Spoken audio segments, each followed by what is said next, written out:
So we have Nandalal Prabhu because he lives in Vrindavan and he takes care of the cows that are orphaned. As you know, cow is considered to be very sacred and they are all over the place. And so he has a goshala, a sanctuary for cows, and he takes care of the cows. So maybe when we go to Vrindavan, we'll meet him there. So, That'd be wonderful. yeah. So, Yeah. introducing today's topic, Nandalal Prabhu, we're talking about humility and service from the life teachings of Hanuman. So Wow. please share So something about crucial. Hanuman with us. I mean, this is pretty much just the very essence of bhakti as we know it. And Hanuman, you can say he's our shining star, you know? Hmm. He really represents all of the mood of service. And I think we've all seen the picture of Sitaram, Lakshman, and Hanuman. No, most probably Okay. most of them haven't seen it. Okay. Well, in the picture you can really see Hanuman like how he's like he's in Bajrangasana, right? In our yoga tradition, there's Bajrangasana where you're on one knee and one knee's touching the ground and the other one you're kind of like up, which is pretty much in the mudra of I am ready. It's the I am ready mudra. Just tell me what to do. Just think of it. Just think of it, Raman, and I am here to do it. So that's just the mood of Hanuman. And because he's folding his hands like this, at the floor, and his mood is really that of a servant, you know. And for us, it's just like he's our hero. And then for Hanuman to be on the flag of Arjun, who is symbolically, in the Mahabharata or in the Bhagavad Gita, as we all know, Arjun is representing us as the ones who are on the journey to spirit, um, to find ourselves, right? And Krishna he's the charioteer who's asking us, where do you want to go? The horses don't listen to us, obviously. They're his creation. But the desire is ours to choose which way we want to go. And on that chariot of Arjuna's, so beautifully is the flag of Hanuman, very much representing the, I mean, the flag represents something, right? Like the American flag represents America, what we stand for, what is our, um, vision for this country, I would say. You know, so in a similar fashion, I could imagine Hanuman being on the flag of Arjuna, in which God himself is the charioteer, and you know, hoping that we have the right desires, to bring us to our final beautitude of our final, maximum potentiality. Um, as in relation with the totality, the grand spirit, as we may say, you know. So in that relation, Hanuman he's definitely he's the guru. So that mood of Hanuman is really, for me, it is priceless, and that's why wherever you go in India, you will see Hanuman is worshipped everywhere. I mean, he is the number one deity of uh, of the Sanatan Dharma, if I may say, because like he's also he's very powerful, right? Hanuman is he's in a way he's non-different than Lord Shiva. So also he's godly, but at the same time he's God in the mood of a servant, in the mood of humility, in the mood of wanting to show that I am nobody but just a servant. Just, how can I serve you? Which really is the essence of the world of the spiritual world. It's exactly opposite to the material world where how can I be served by you? You know, the mood of the enjoyer. I am the enjoyer. It's me, me, me, me. How can I exploit or how can I get something out of this is very much the core of our sickness in this material world, where we're not able to understand the the spirit within all of us, where we don't have the vision maybe to see that the totality is manifested in each individual, you see, to express its own wish and its own will. And us as individuals do need to see that Bhagavan in each one of us, the Paramatma. So, So Nandu, I have that a question. mood. Go ahead, carry on.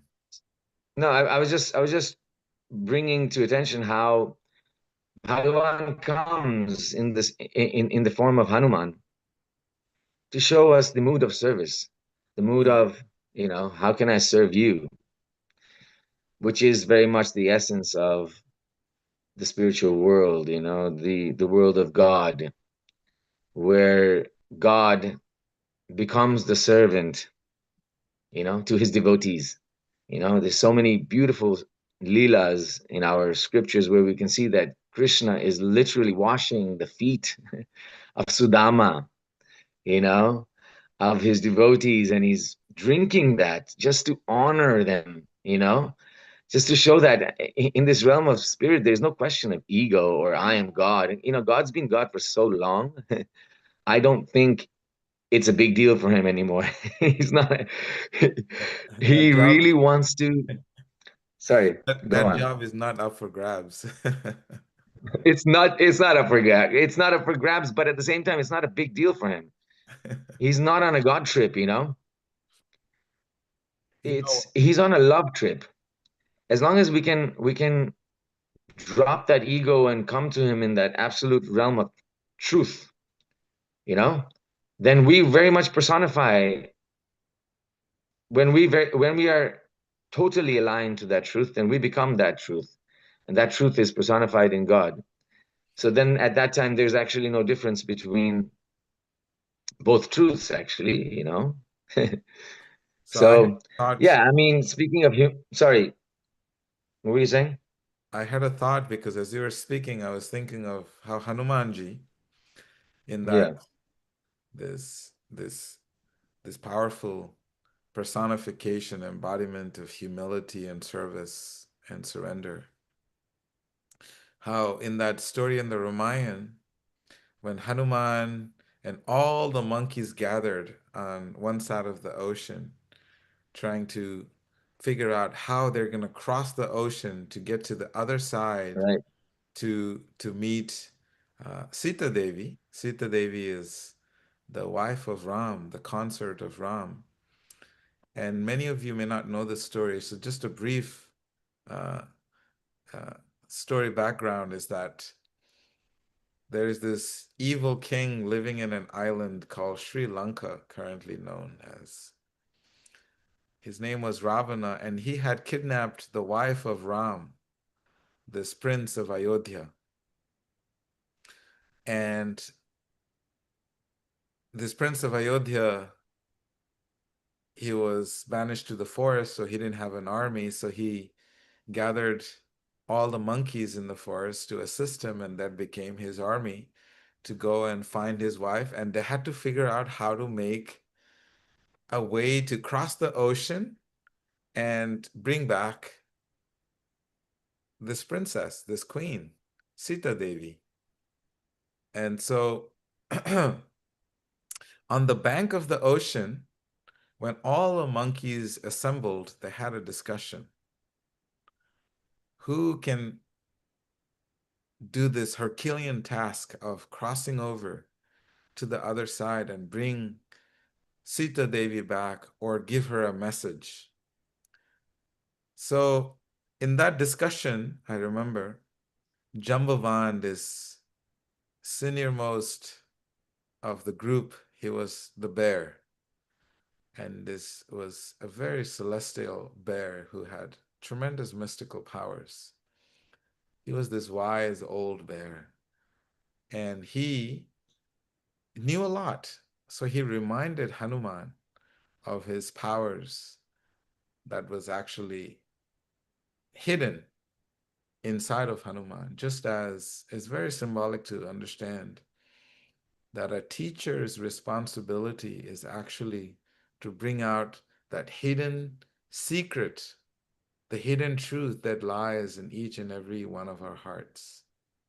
So that is what Jambavan did. He started to speak to Hanuman and brought out the truth and his true powers. And what does Hanuman do? Hanuman immediately realizes, look, now I realize there is three people that actually have the power to cross this ocean. It is Vayu, the god of wind, Garuda, the eagle, the celestial eagle that carries Vishnu, and myself. And guess what? I'm going to be the one, and I will be the one to jump across this ocean and to convey to Sita Devi this that Ram and and Lakshman and everyone is eagerly awaiting, so to give her hope. So in this instance, Hanuman, he charges to take the responsibility. Imagine there's millions of monkeys, big discussions. He stands in the front of the line. He's not waiting. He's not telling you can do it, you can do it. Human nature is to tell others that whenever tasks are difficult, we want to delegate it to others. We want to encourage others to do it. But Hanuman is the opposite. The difficult tasks, he is standing in front. He is ready to do it. But at Okay. the same Hanuman, when he actually goes to the other side and meets Sita Devi, and as you know, Sita Devi is hidden in this forest of Ashokavatika, and there she's being tormented, continuously mentally manipulated by all these evil witches and demons to convince her to just be with Ravana and just enjoy intimacy with Ravana and don't worry about Ram, don't worry about your husband, he's never gonna come. And so they were continuously trying to mentally manipulate her. And so she was mentally tormented and she's afraid of everything. So then when Hanuman shows up in his monkey form, after searching for her, Sita Devi is like afraid. She's thinking that this demon, evil king who kidnapped her, he had mystical powers, that he had decoyed himself into this monkey beast and to try to get my attention. So what does Hanuman do? Hanuman actually turns himself into a tiny little monkey, the size of the leaf of a tree that she was sitting under. And this little monkey, I don't think they have those miniature monkeys nowadays. This little monkey started to sing, you know, this mantra of Ram, Ram, Ram, Ram, Ram. And so nice that it was soothing the heart of Sita Devi. And this is another example of how Hanuman, someone who is purely surrendered and humble, they they know the art of taking the fear away from other people's hearts. So these are some qualities of Hanuman, and so surrendered that he is, that he's making sure that no one's heart is at unease when it comes to receiving and reciprocating with with Ram. So that's what I was thinking. So Nandalal Prabhu, please carry on. So Hanuman, that's Yeah, I mean, you see, I Hanuman is easily understood as the all-powerful, you know. But as you were mentioning, that in the beginning, when they were wanting to see who's going to jump across the ocean, to see Sita Devi and take that ring to him, right? To her. If you remember, at first, um, Hanuman was actually reluctant. He didn't think he could do it. He was, and like you mentioned, like Jambavan had to the bear, Jambavan had to like remind him of his own power. Like he had been cursed because as a child he was unaware of his powers and he was goofing around a bit much, Hanuman.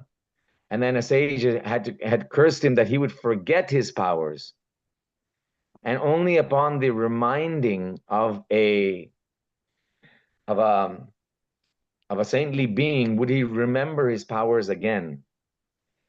So in a way, I found that very interesting because we're also kind of, in a way, forgetful of our true powers, and because of our childhood stupidity sometimes, and that kind of covers up our inner confidence, maybe. How we see ourselves through the lens of all of our weaknesses or our mistakes in life, and then when we are met with our mentors, like Jambavan was that mentor for Hanuman, then that reawakening happens to the point where he realizes that he's so invincibly powerful, you know and so there's a certain kind of reawakening of Hanuman as well, as you mentioned, and that is really pretty much each one of us. So I really find Hanuman to have so many layers of personal I can relate with him. Also, the fact that he's in the form of a monkey is also very interesting. uh, you know like the monkey that's the perfect human. It's almost poetic. you know so in that way, Hanuman, he's a real character.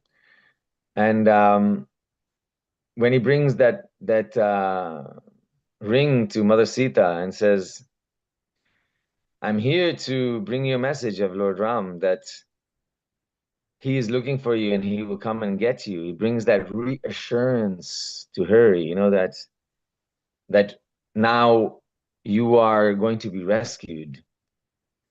And that reassurance is, in a way, the result of the mood of Hanuman. That mood of service that Hanuman represents brings a reassurance of redemption, of rescuing from this place from at which we have been kidnapped to. This is not our home. Lanka is not our home. This world of misconceptions and misconstrued ideas of who we are is not our home. The redemption will come to us when the mood of Hanuman is visible. Once that mood of I am the servant and how can I serve you, is deeply instilled within our vision, our greater vision for life, that Hanuman sitting within us is awakened, then that kidnapped Sita sees light, you know. She's like, wow, okay, Lord Ram knows where I am now, you know. Before she didn't. I mean, there were no cell phones out there where she could be like, hey, I'm over here. She was in a space where she didn't even know if they knew where she was. So that reawakening of our, hope, is really, really symbolic. And Hanuman says to Mata Sita, he says, "Come on, let's go. I'm so powerful right now that I can take you on my shoulders. Just get on my back, and we'll take you straight to Sri Ram." You know? But then that service mood of Sita Mata is also there.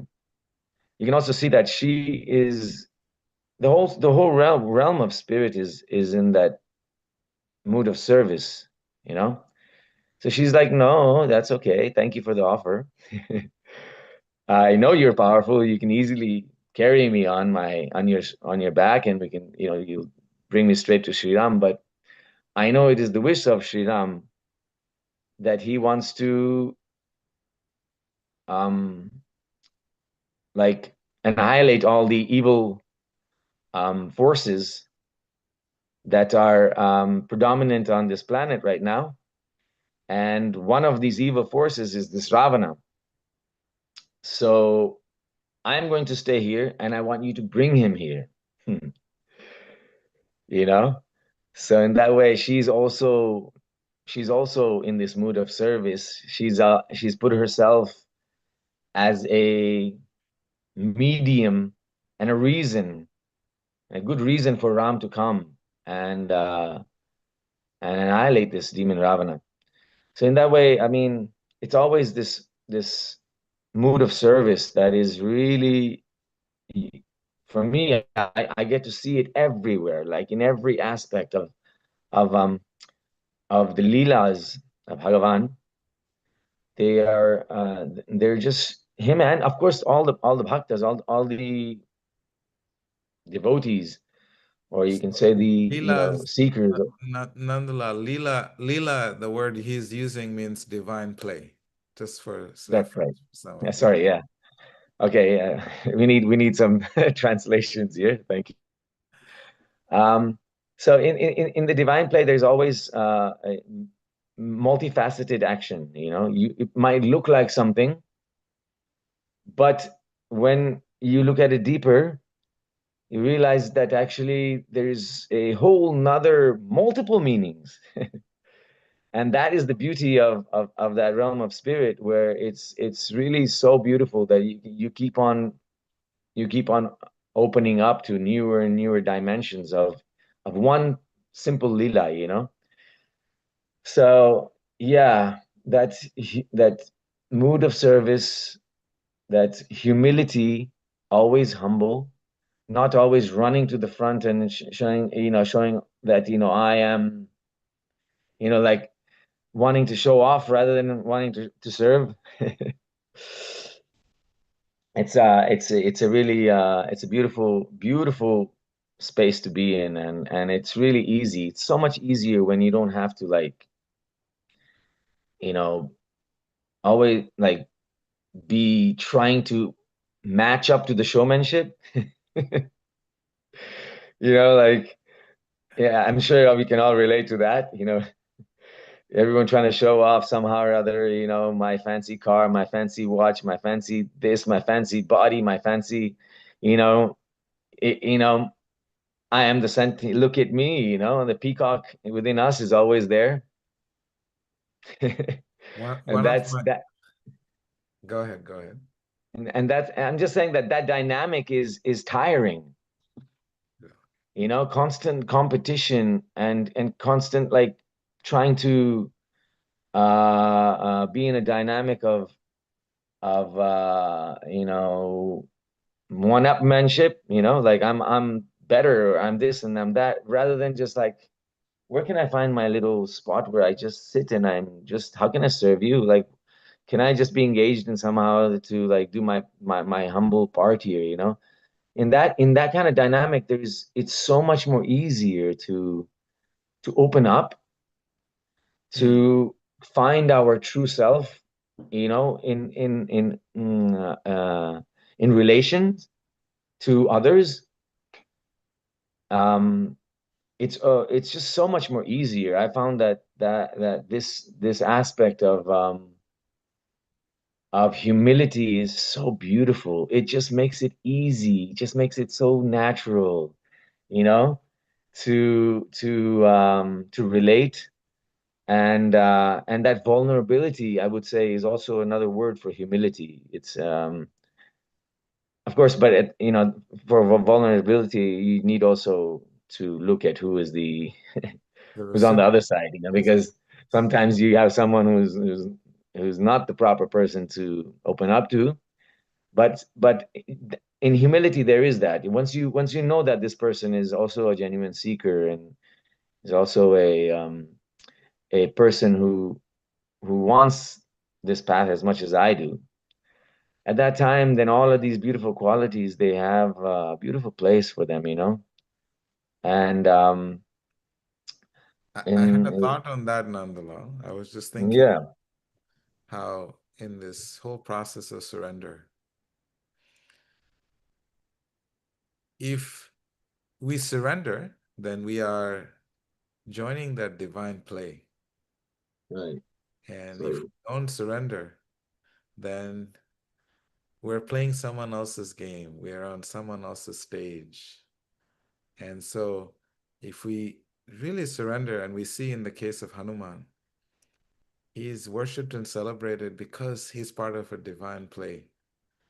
Because this deepest level of surrender is what he epitomizes, is what he embodies. And even like in that relationship of divine play, no one is the taker. Both partners are the givers. And so what happens when I think of Hanuman, when they build a bridge, Hanuman flew to Lanka, right? He just flew there. hmm, Whereas Ram, he walked there. hmm, So hmm, just and the glory of the whole exchange between Rama and Hanuman is an exchange of love where each one is trying to glorify the other. It's not that I am great, I have done anything great. They both lose their identities in service to one another. And so I find that surrender is not, in the world that we live in today, we think surrender is like, okay, it means you're defeated. But in spirituality, that surrender is the burden taken off of us. And it is the burden that we were not designed to carry by the one that created us. So by design, we're not supposed to carry this burden. So hmm, when we surrender, that burden is off. And I think it's so beautiful when we look at this principle that Hanuman epitomizes. Even like, for example, when all the monkeys, they bring Sita Devi back in Ayodhya, and there's a big party. What is Hanuman doing? He is the in charge of making sure each and every millions of monkeys, they were fed first. They were all cultured. They all sat in rows, and each and every one of them was served. And after everybody ate, Ram and Hanuman, they get together to make sure that everyone ate. And then Ram looks at Hanuman. He says, Hanuman, did you eat? We had a big feast. Did you eat your food? And Hanuman said, my dear Ram, I'm waiting for you. When you finish eating, then I will eat. Ram said, no, I'm waiting for you. When you finish eating, then I will eat. So this is the competition, the spiritual competition to make sure that everyone is served.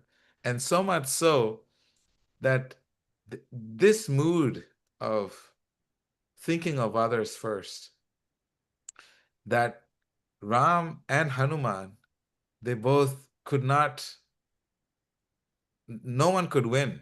So they both win. How do they do? They both sit together and they eat from the same plate. But then Hanuman is thinking, no, I'm your servant. How can I eat off of your plate? I'm here to serve you. Hanuman is thinking, but I'm here to serve you. How can I eat off of your plate? So then what they do is they're eating off the same plate, but then Ram said, okay, let's put a little line in the middle of the plate. And that's why on the banana leaf, if you watch a banana leaf, you'll see a beautiful little curvature there. There's a little dip, actually. And that is what separates from Hanuman's plate to Ram's plate. But they're still eating from the same plate. So the nature of surrender is to actually how to make sure that everyone else is first and I'm last. And imagine a world where everyone is thinking that I'm here because in my understanding of this principle of surrender, the war that we fight in the world, it's a war that is happening internally that expands to the world outside. But surrender, what happens with surrender is that inner war is gone. Imagine every country, every person in the world is thinking, how can I serve others? And that surrender is there. There is no war. So if we want to end this inner war, Hanuman is teaching us that it is only through this practice of surrender. There is no more wars. So what do you think, Nandala? Yeah. I I I I also realized that Hanuman is also he's a badass warrior too. It reminds me that you know the on the one hand he's the most humble, but at the same time that humility is not to be misunderstood as weakness, where the necessity is to to be tough, you know? Hanuman also shows that he can burn down the city of Lanka single-handedly, you know? So that it's a Hanuman is a very, very wholesome character. It's he's So surrender is not a defeat. absolutely, there Power we is go. there, yes. Surrender is not a defeat, it is actually a victory.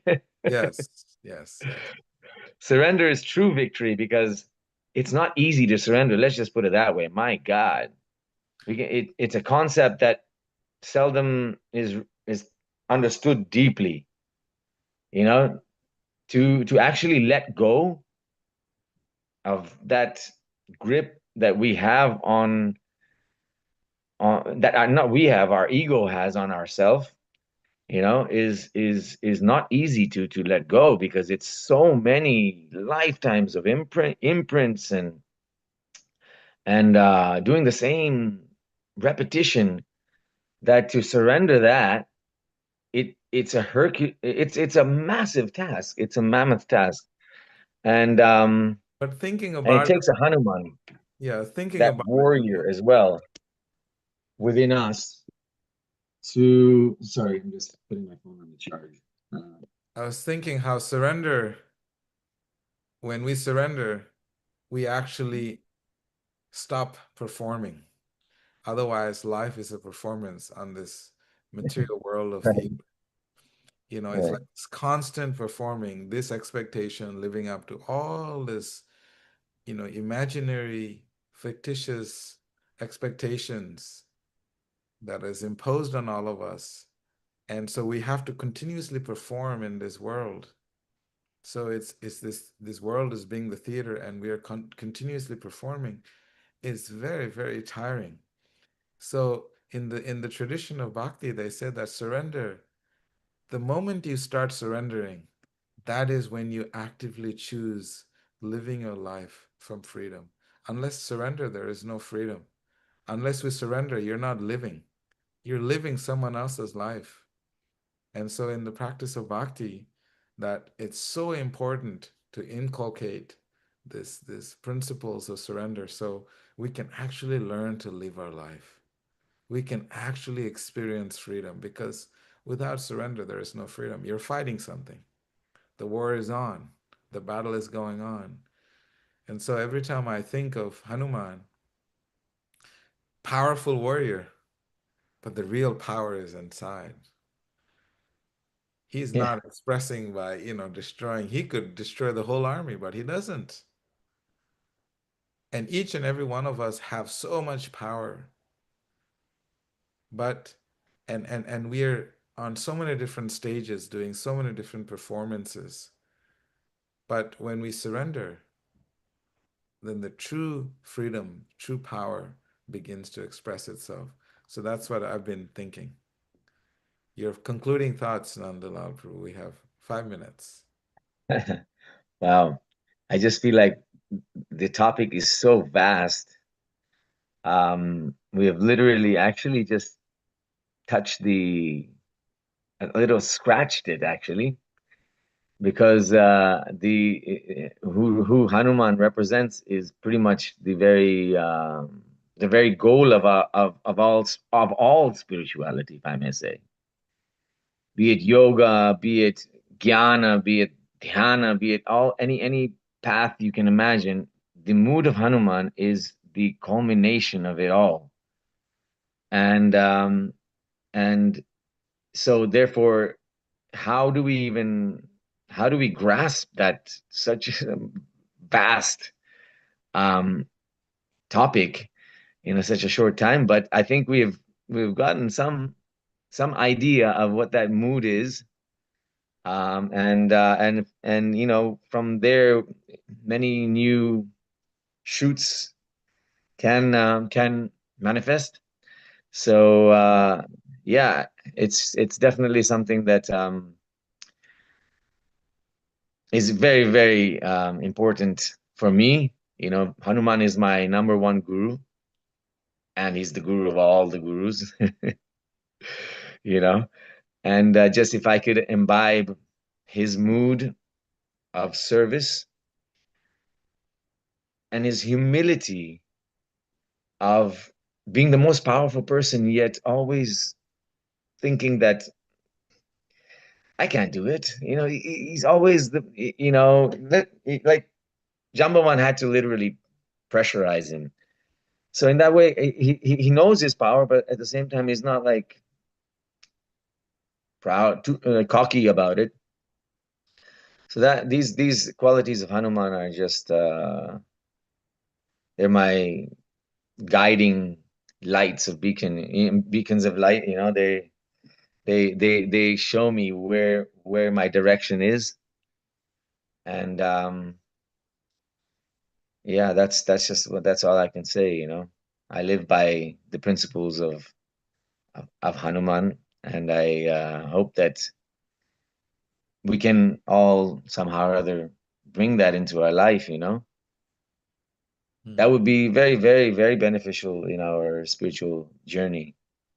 As Arjuna, his flag is Hanuman.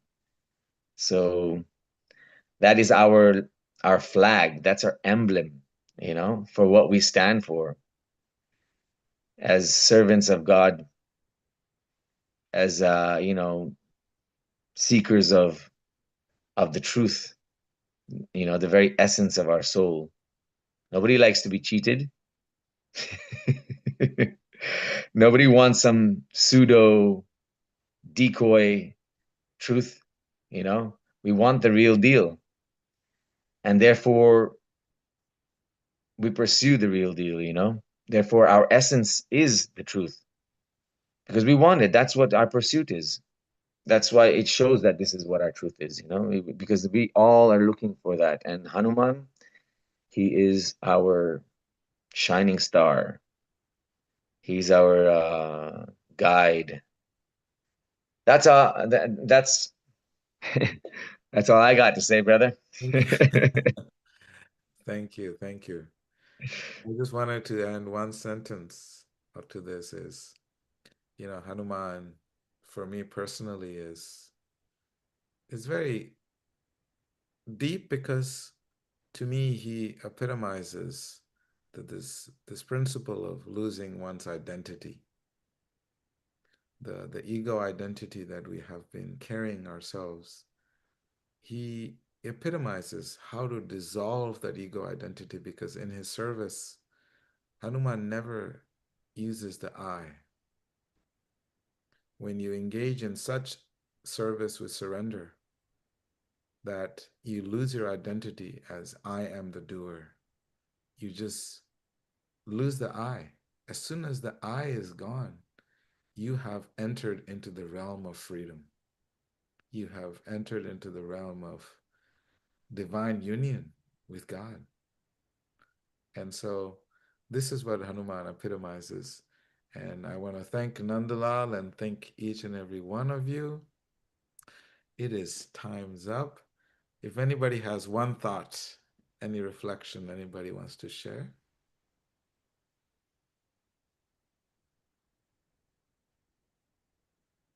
Okay, fantastic. I was gonna ask, I was gonna ask John. I like picking on John. Is John still with us?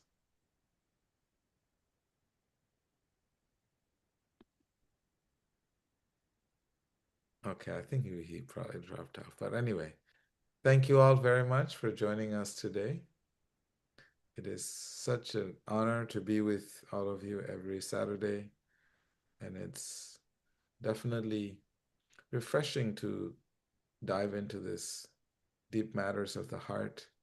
So please don't forget that every single week I remind you to live from the space of your heart and try and be of service to others. Namaste, everyone. Hare Krishna. Hey. Hare Krishna. Thank you.